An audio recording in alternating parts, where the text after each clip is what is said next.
Dit zijn leden van de kanoclub, zijn ook mensen van buiten die inschrijven voor de cursus. Zijn mensen die net begonnen zijn, die zeggen van nou, ik wil het proberen voordat ik echt op het water ga, in het koude water ga. Kanoën is op zich natuurlijk vrij gemakkelijk, maar als je groter water overgaat, en wij gaan ook wel naar de eilanden, dus Vlieland, Terschelling, Schiermonnikoog.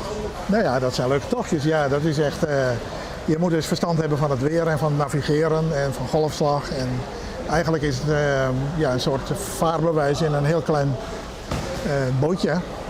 Dus je moet er wel wat van weten. Kijk, als je nou de peddel erbij pakt, hou ik hem hier vast. Dan val je ertussenin en dan probeer je met de heupbeweging omhoog te komen. Ja, precies, dat is hem. Heel goed.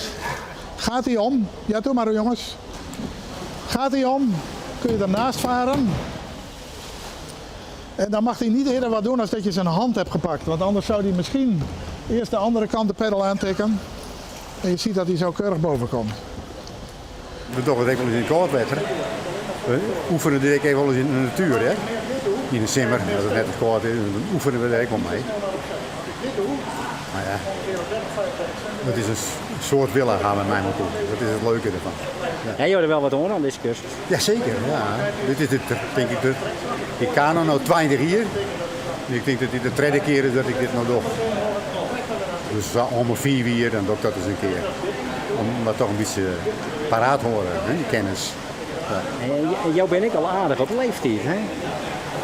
Dat valt dan net. Hoe oud ben je ook? 81.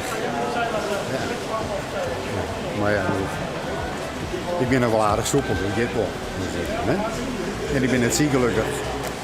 En door de sport denk ik dat ik een beetje zo'n bleu. Dat was een keer.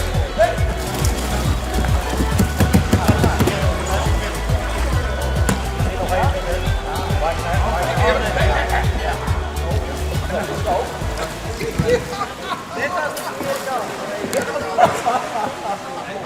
is links en dat is rechts. We proberen mensen dus op een niveau te brengen dat ze met groepen mee kunnen varen. Dat is zorgvuldig opgebouwd van begin af aan. Er zijn wel eens mensen die zijn zo bang. Dan laten we de kano helemaal zakken, zodat ze niet onder de boot hangen, maar dat ze er gewoon in gaan zitten met hun hoofd naar boven water. Dan doen we alle bewegingen keurig voor. En dan op een gegeven moment doe je hem op de zij. En dan na verloop van tijd is het probleem opgelost.